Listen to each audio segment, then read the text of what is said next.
Let's go over the ADA. And in Canada, it has a different name, but it's essentially the same thing. So ADA, the Americans may or may not be familiar with that. Canadians, it's named something different, but again, it's the same thing. So ADA, Americans with Disabilities Act of 1990. It basically lays out the rights of people with disabilities as far as their abilities to access public places, including businesses. And the important thing to note here is there is also a website accessibility portion to these rules and laws. The other important thing to note is that lately, in the past several years, with California and New York being two of the hot spots, however, this is happening across the US, lawyers or lawyer legal trolls, for lack of a better term, are suing small businesses for not being compliant with this act. And it's costing small businesses a ton of money in settlements. Even if they're not going all the way to court, they're having to settle it because it's very easy for a lawyer or a legal troll of any sort to surf the web, and it's very easy to find non-ADA compliant websites and launch lawsuits over it. So there's people making a lot of money with this, and everything on this site that you're reading on my current page is going to be backed up by the ada.gov resource for web guidance. And you can see right here, ADA, this is ada.gov. Disability rights are civil rights. They are considered the same thing as civil rights. From voting to parking, the ADA is a law that protects people with disabilities in many areas of public life. Guidance on web accessibility. So we'll get into that in a second here. But as you can see on my page here, it kind of lays it out and it summarizes what it is. I'm creating this video to kind of go over what it says on the ada.gov website, just so you're not reading my page, because who the hell am I, right? Some dude that makes websites and marketing and strategy and whatnot. So I want to refer you over to the ada.gov site to back up everything that is put on this website page. I'll keep it brief. You could read through this yourself. I will provide a link. I'm just kind of making an adjustment to this website page as I'm doing this video. So I'm going to put a link directly here, right under here, just so it's very easy to access. So ada.gov, guidance on web accessibility and the ADA.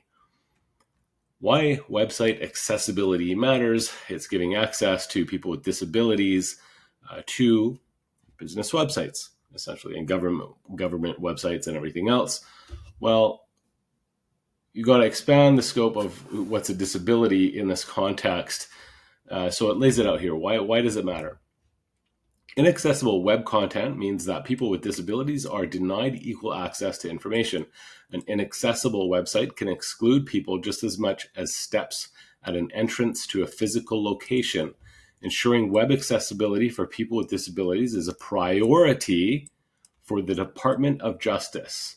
In recent years, a multitude of services have moved online, and people rely on websites like never before for all aspects of daily living. So, very clearly laid out examples of website accessibility barriers, because not everyone is familiar with all of these. I wasn't. Poor color contrast is an accessibility barrier. Poor color contrast, so it goes into lay down in more detail on why that is. Like people with limited vision or color blindness cannot read text if there's not enough contrast between the text and the background. As a designer, I'm always huge on contrast, or I try to be as much as possible. Use of color alone to give information, people who are colorblind, so it lays over that. I'll just skim through this real quick. I'll leave it up to you to read it in more detail if you'd like. Lack of text alternatives for people that are blind and not able to understand the content and purposes of images, such as pictures, illustrations, and charts. When no text alternative is provided, etc., no captions on videos, inaccessible online forms. So if people can't read, labels they can't read, the font's too small, etc., etc. Mouse-only navigation.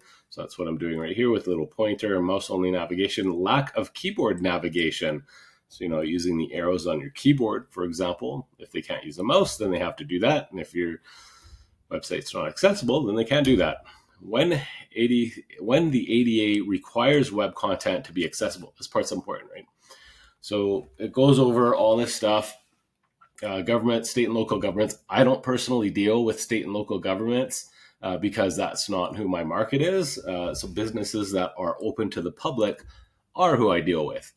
So we'll ignore that. You could read it if you'd like. I'm not going to get into that. I'm trying to keep this video brief. Businesses that are open to the public.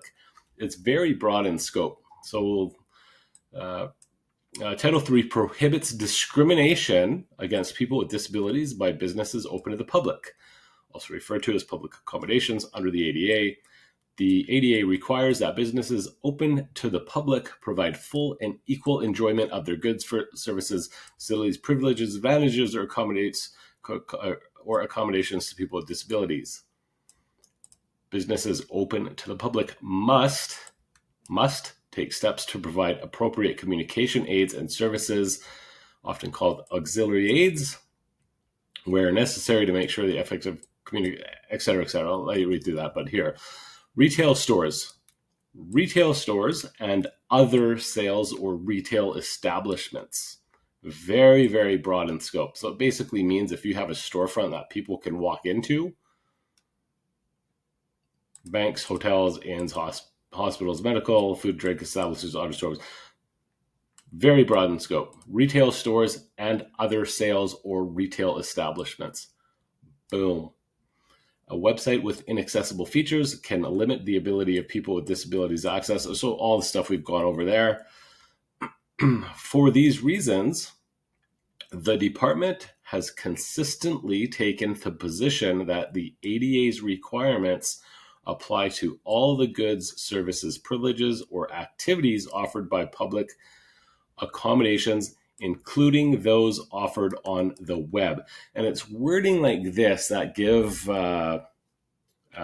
sue-happy types, for lack of a better term, the in to just simply troll on the internet, find non-compliant websites, of which there is an endless amount of them, because not everyone's even aware of this or even thinks about this, right? So this language kind of gives that opening into the legal aspect, and this is why we see businesses getting sued across the U.S.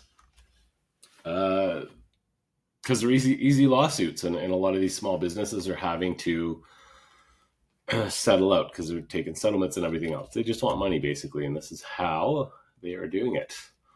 So I get into this and more. This basically just summarizes what's found on here, right, on my page here. So there's other stuff to it. So there's the whole legal aspect of it.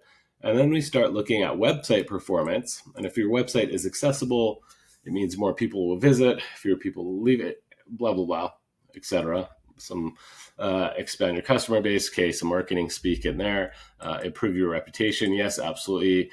So the other thing is, when it comes to Google, Google likes accessibility. Google likes when people can access things, and there's no barriers. So there is definitely a preference for that Google has to better prioritize or rank compliant websites, because it's signaling to Google that you are compliant and accessible and to everybody, basically. So that's that aspect of it. Why choose Flow5? Anyways, so there's marketing speak in there. That's why you should choose us, obviously, to get your website ADA compliant. And litigation support package is the huge one here. And we've partnered with legal to ensure that this litigation support package is in place. So included with Flow5 accessibility is a litigation support package. It's a support package. Should this be installed, I want to make it very clear that the ADA portion, it's sold as an add-on to the websites and is newer. Litigation support package for people that have the ADA package specifically. It means if you get a website through us and you say, no, I don't want this, then there's no litigation support package. It only comes with the ADA compliance. So it offers a litigation support package. Let's see here.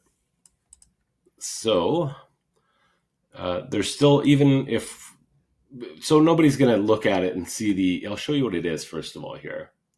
Where's my website? Here. So boom, I'll move this little thing out of the way. It's a widget essentially. It pops up and it allows for a full comprehensive list of accessibility tools that people can use. Readers, you can stop animation, stop motion, all sorts of stuff in here. It's very, very comprehensive. There's other apps out there on the market. They have some of this stuff. This is very, very comprehensive, and the litigation support package is not something you'll find everywhere. So just because you have it on there doesn't mean people could sue you for any reason. But if they happen to, they're not going to, first of all, because it's not low-hanging fruit. Because if you have the ADA compliance on the website, they're just going to skip to the next one.